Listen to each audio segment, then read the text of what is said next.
आज हम next topic start करने वाले हैं, वो osmoregulation in fresh water fishes.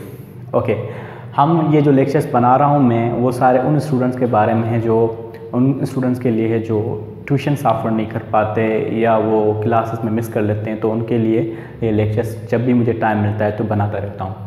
ठीक है, आपके फीडबैक की ज़रूरत है और जिस भी टॉपिक पे आपको कन्फ्यूजन लगती है तो आप कमेंट्स लिखते हैं ताकि मैं उस पर जो भी टाइम मिलेगा तो उसमें बनाता रहूँगा। तो अगर आपने अपने चैनल हमारा सब्सक्राइब नहीं किया तो सब्सक्राइब कर लें, आपको नोटिफिकेशन मिलती रहेगी। ये जो हमारा आज का टॉपिक है, osmoregulation in fresh water fishes.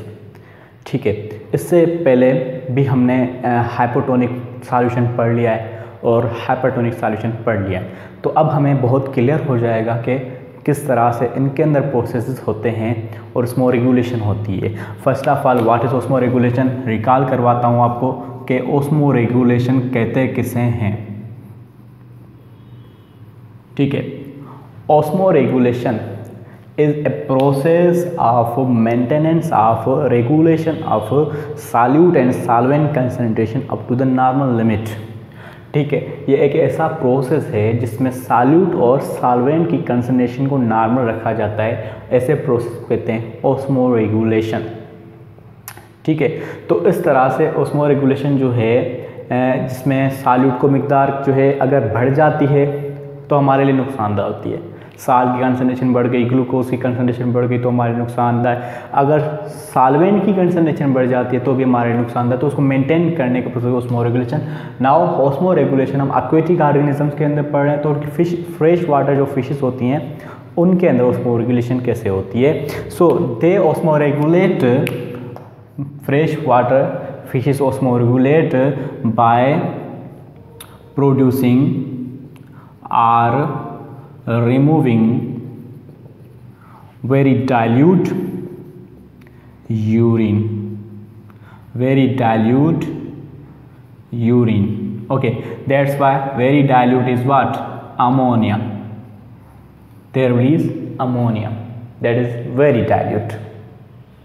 ठीक, तो इस प्रोसेस के अंदर ऑस्मोरेगुलेशन जो फ्रेश वाटर जो फिशेस होती हैं, फॉर एग्जाम्पल हमारे पास एक पॉन्ड है, उसके अंदर फिशेस हमारे पास मौजूद हैं, एक फ़िश है हमारे पास।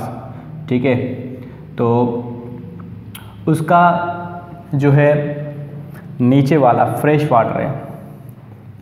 तो फ्रेश वाटर क्या होता है? एक हाइपोटोनिक सॉल्यूशन होता है। हाइपोटोनिक सॉल्यूशन मीन्स एक ऐसा सॉल्यूशन जिसके अंदर वाटर की कंसंट्रेशन हाई और सॉल्ट की कंसंट्रेशन कम as compare to this fish. ठीक है, मीन्स इसके अंदर हाइपरटोनिक सॉल्यूशन है। तो अब इसके अंदर क्या मसला होगा कि यहाँ से इसको साल्ट्स वगैरह बहुत कम मिल रहे हैं और पानी ज़्यादा मिल रहे हैं। ठीक है, तो ये पानी को जो है एक्सेप्ट, जो पानी इसके अंदर ज़्यादा जाता रहेगा तो पानी ज़्यादा होना, और ये एनिमल मैंने बताया था कि एनिमल से if it is place constant in the hypotonic solution can be burst because it has no any cell wall, कोई सेल वॉल नहीं है रिजिड जो इलास्टिक होती है। तो उसके अंदर ये प्रोसेस हो सकता है कि जो ये मसला आ सकता है कि इनके सेल्स बस्ट हो सकते हैं। तो उनसे बचाने के लिए क्या करते हैं ये जो है, और दूसरा इनके लिए मसला ये होता है कि इनके साल्ट वगैरह जो उन्होंने इकट्ठे किए हैं बहुत मेहनत करके, मतलब बहुत कम मिलते हैं, वो उन्होंने जमा किए हैं, और वो भी जो है रिमूव ना हो जाए इसकी बॉडी से अंदर फ्रॉम द यूरिन। तो इसीलिए क्या करते हैं, वो यूरिन को जो ना बिल्कुल डाइल्यूट करते हैं, अमोनिया की फॉर्म में वो रिमूव करते हैं यूरिन को।